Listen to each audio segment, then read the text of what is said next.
Hello, नमस्कार सगळ्यांना. नवीन एका व्हिडिओमध्ये आपल्या सगळ्यांचं स्वागत आहे. हो, तुम्ही थंबनेलला पाहिलंच असेल की साच्यामध्ये गव्हाच्या पिठाची गोळी घालून नूडल्स तयार करणार आहोत. तर इथे मी कणिक मळून घेतलेले आहे आणि गॅसवरती पाणी हे कढईमध्ये उकळवून घेतलेलं आहे.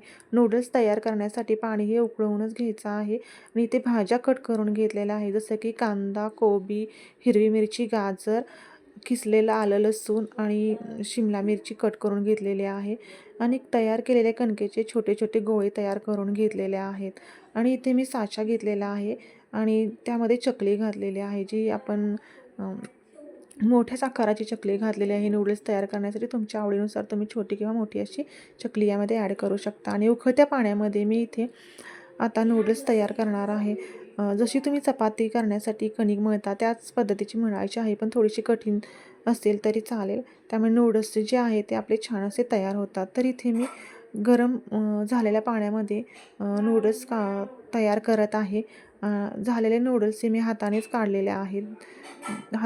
तुम्ही तिथे कात्रीचा सुद्धा वापर करू शकता. तुम्ही पाहू शकता किती छान असे नूडल्स तयार झालेले आहेत.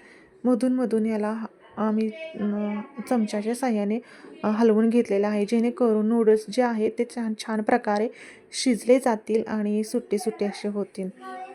तुम्ही पाहू शकता नूडल्स जे आहे ते छानपैकी शिजलेले आहेत आणि सुट्टे सुट्टे सुद्धा झालेले आहेत. त्यानंतर मी एका चाळणीमध्ये इथे नूडल्स काढून घेतलेले आहेत. त्यामध्ये थंड असे पाणी घालून घेतलेले आहेत, जेणेकरून इथे नूडल्स शिजण्याची प्रक्रिया पूर्णपणे थांबली जाते पाणी घातल्याने आणि नूडल्स जे आहे ते सुट्टे सुट्टे होतात.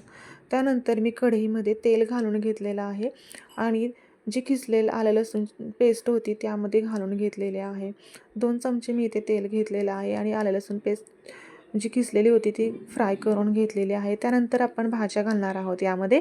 त्यासाठी मी इथे उभा चिरलेला कांदा छानपैकी फ्राय झाल्यानंतर त्यानंतर मी घातलेला आहे कोबी आणि ज्या कट केलेल्या इतर भाज्यासुद्धा आहेत त्यासुद्धा मी यामध्ये ॲड करून घेतलेल्या आहे, जसं की शिमला मिरची, गाजर आणि ते सुद्धा परतवून घेतलेलं आहे.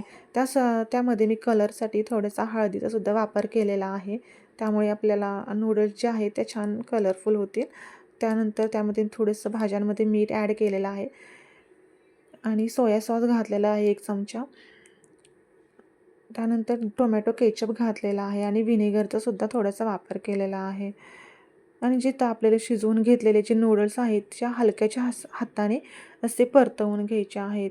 हलक्याच हाताने परतवून घ्यायचे आहे, जेणेकरून नूडल्स जे आहेत जे त्याचे तुकडे होणार नाहीत. नूडल्स असे खुले खुले होतील, लांबसडक होतील. तुम्ही पाहू शकता नूडल्स इथे छानपैकी मी फ्राय करून घेतलेले आहेत. भाज्या यामध्ये मिक्स करून घेतलेल्या आहेत आणि नूडल्स जे आहेत ते छान असे सुट्टे सुट्टे झालेले आहेत, लांबसडक झालेले आहेत.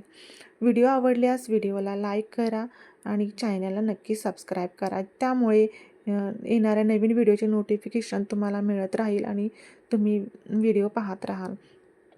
तर भेटूया अशा नवीन व्हिडिओमध्ये. तोपर्यंत बाय बाय. नमस्कार सगळ्यांना. धन्यवाद.